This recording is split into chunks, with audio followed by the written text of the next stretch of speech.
Selamat datang di Zahra Movies. Jangan lupa subscribe, like, dan share. Terima kasih.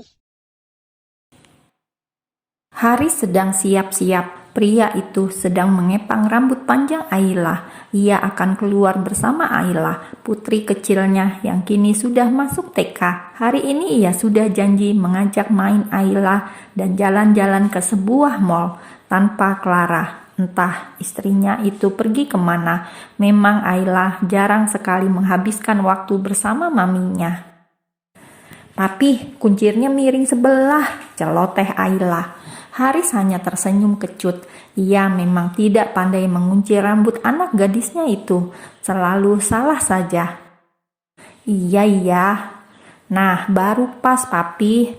Haris pun langsung mencubit Ayla, anak satu-satunya dari pernikahannya bersama Clara tersebut. "Sakit, Papi." Haris malah menggoda anak itu sampai menjerit karena sangat gemas. Sebuah mal ternama di pusat kota. Haris sedang menemani Ayla main di salah satu game zone sambil menatap Ayla yang asik main. Matanya menatap sekeliling. Dilihatnya banyak pasangan yang terlihat bahagia, pergi bersama pasangan dengan buah hati tercinta. Tidak sengaja matanya menatap sosok yang tidak asing jauh di ujung sana. "Clara," gumamnya. "Dengan siapa dia?" tanya Haris pada diri sendiri, dan Haris semakin geram tatkala melihat keduanya saling bergandengan tangan. Malam harinya, kediaman Riyadi. Haris sudah tiba di rumah saat sore tadi, sedangkan Clara, wanita itu, masih belum pulang. Ketika hari sudah gelap, barulah Clara pulang. "Dari mana?" tanya Haris dingin. "Dari rumah Mama," jawab Clara santai. Wanita itu kemudian berlalu saja, meninggalkan Haris yang masih ingin bicara dengannya.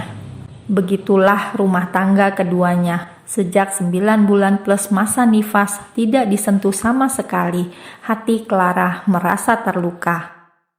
Wanita itu pun mencari kepuasan di luar sana, sebuah kepuasan yang tidak ia dapatkan bila bersama Haris.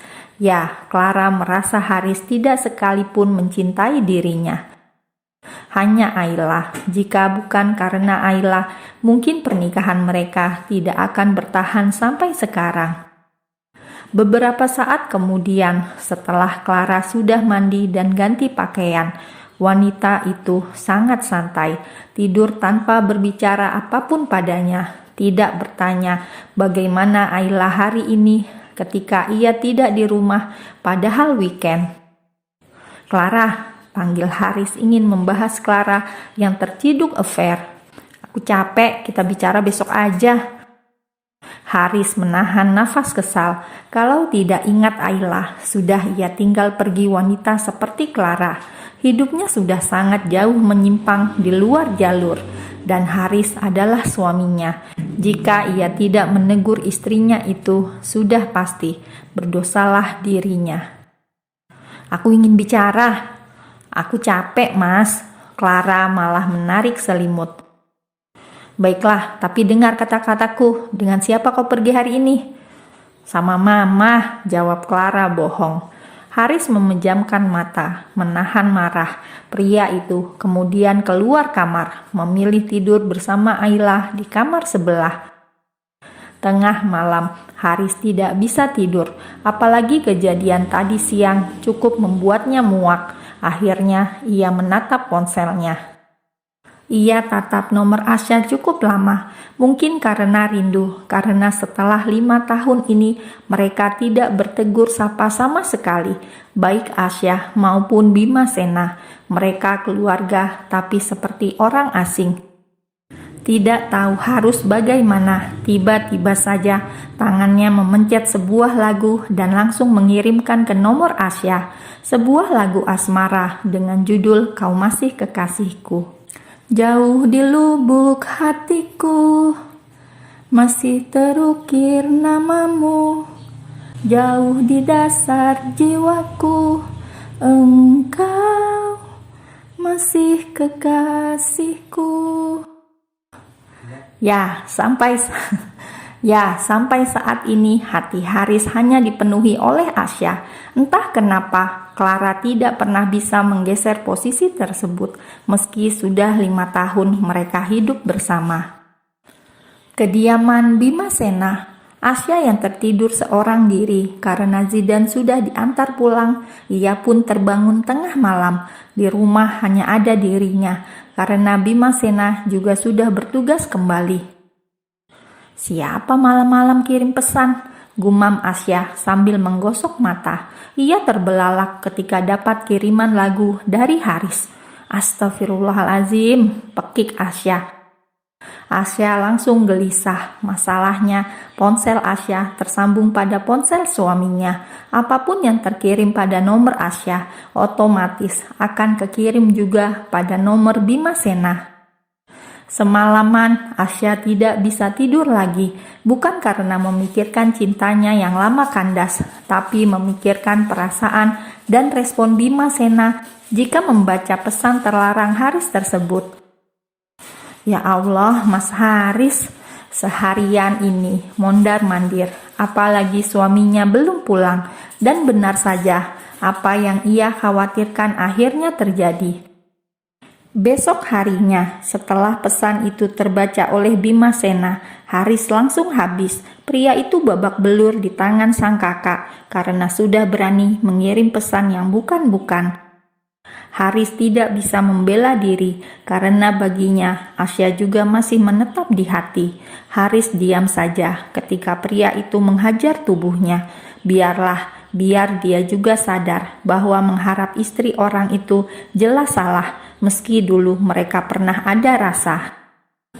Mulai dari situ hubungan kakak adik kembali memanas hingga suatu hari Haris datang bertamu ketika Bimasena tidak di rumah. Kediaman Bimasena. Haris menunggu di teras rumah, meminta ingin bicara dengan Bimasena setelah kejadian tempo hari yang membuatnya babak belur. Mas Bima masih di kantor, ucap Asya yang tidak mengizinkan Haris masuk.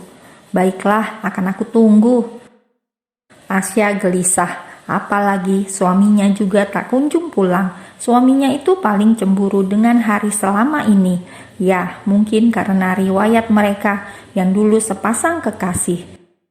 Tidak mungkin menunggu bersama. Asya masuk ke dalam, sedangkan Haris menunggu di luar. Hampir petang, dan akhirnya Bimasena datang.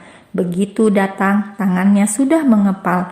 Mungkin ingin menghajar orang karena melihat mantan dari istrinya datang. Ada perlu apa lagi kamu kesini? Belum puas aku hajar, ujar Bimasena galak.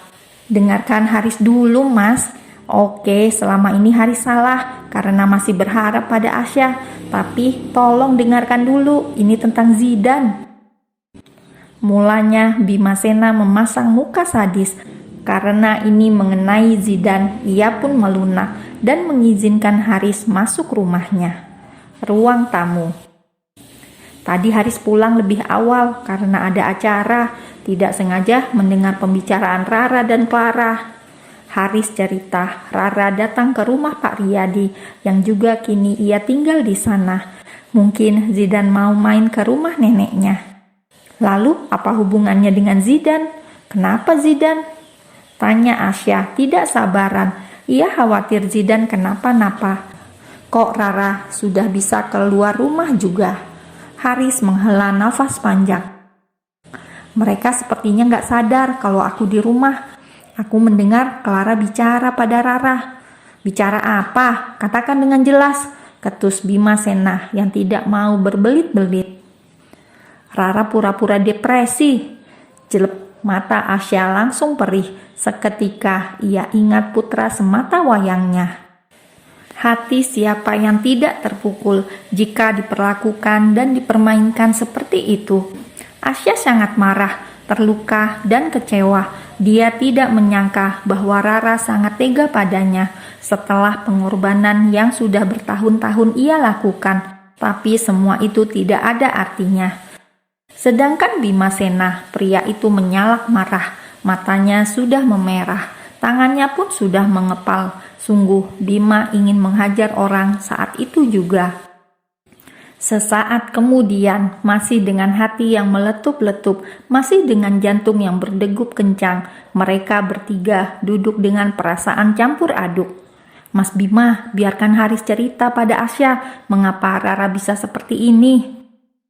Hentikan! Seolah tahu mengapa Rara pura-pura, Bima Sena tidak mengizinkan Haris mengatakan apapun pada istrinya. Daripada Asya tahu dari orang lain, lebih baik dia tahu sekarang, Mas, pinta Haris mengatakan dengan tulus. Aku bilang tidak, jika kau nekat pergi dari sini. Tapi Mas, Asya harus tahu, kekeh Haris.